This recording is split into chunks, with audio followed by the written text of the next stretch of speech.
Ujambo na karibu. Nani waliunda vuguvugu la Linda Mwananchi?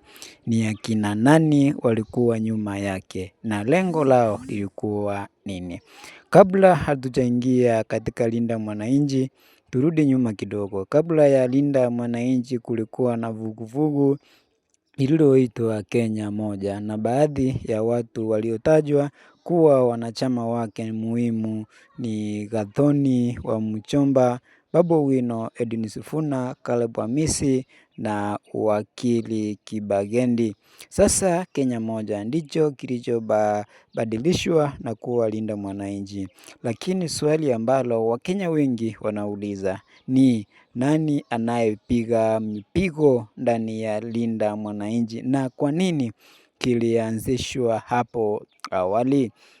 Kwa mujibu wa simulizi hili, Linda Mwananchi kilianzishwa kama njia ya kuisawasisha ODM hasa wakati Raila Odinga alipokuwa hai. Inadaiwa kuwa Kenya Moja iliundwa kama mpango wa kuhakikisha kuwa iwapo Raila angeamua kumuunga mkono William Ruto, kungekuwa na uwezo wa kuanzisha upinzani wa ndani ya ODM.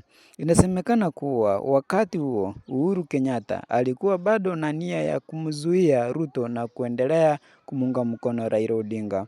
Baada ya kifo cha Raila Odinga, inadaiwa kuwa fursa mpya ilijitokeza na Oburu Odinga akaanzisha harakati za Linda Mwananchi ili kuimarisha msingi wake wa kisiasa, wakati ambao baadhi ya wanachama walionekana kutoridhishwa na mwelekeo uliokuwepo.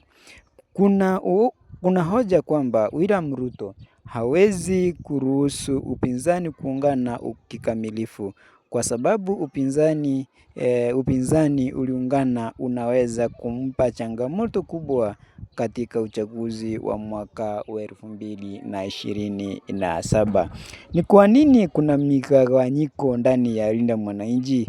Mmoja wa waanzilishi wanaotajwa, Caleb Amisi, amekuwa akitoa kauli zinazokosoa vuguvugu hilo na hata kudai kwamba ataanzisha harakati mpya zitakazolenga kumuondoa William Ruto mamlakani mwaka 2027.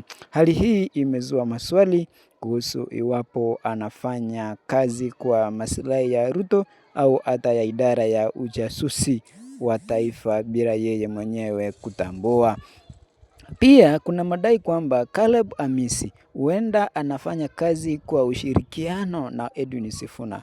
Ikumbukwe kwamba Edwin Sifuna alionekana kuwa karibu sana na Raila Odinga, na baadhi ya watu wanaoamini kuwa hatua nyingi alizochukua zilikuwa na baraka za Raila.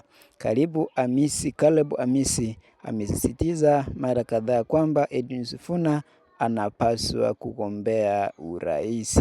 Aidha, kuna madai kwamba mivutano ndani ya Linda Mwananchi inahusiana na ushawishi wa viongozi wawili wa Mlima Kenya, Uhuru Kenyatta na Rigathi Gachagua. Inadaiwa kuwa Uhuru Kenyatta alikuwa mwanzilishi wa Kenya Moja na pia anaungwa mkono kwa madai kuwa yuko nyuma ya Linda Mwananchi kupitia Pauline Njoroge, jambo ambalo inaelezwa kuwa sababu ya yeye kuonekana mara kwa mara katika mikutano ya vuguvugu hilo. Kumbuka, huu ni utafsiri wa maandishi uliotoa. Madai yaliyomo kuhusu watu wa vyama vya siasa hayajathibitishwa kama ukweli kama ukweli wa kihistoria au kisiasa. Kwa hivyo ni mambo ambayo yanahusiana na vuguvugu la Linda Mwananchi. Tumeona ya kwamba Caleb Amisi ako nyuma ya Edwin Sifuna, anataka kumsukuma Edwin Sifuna awanie kiti cha urais. Kumbuka ya kwamba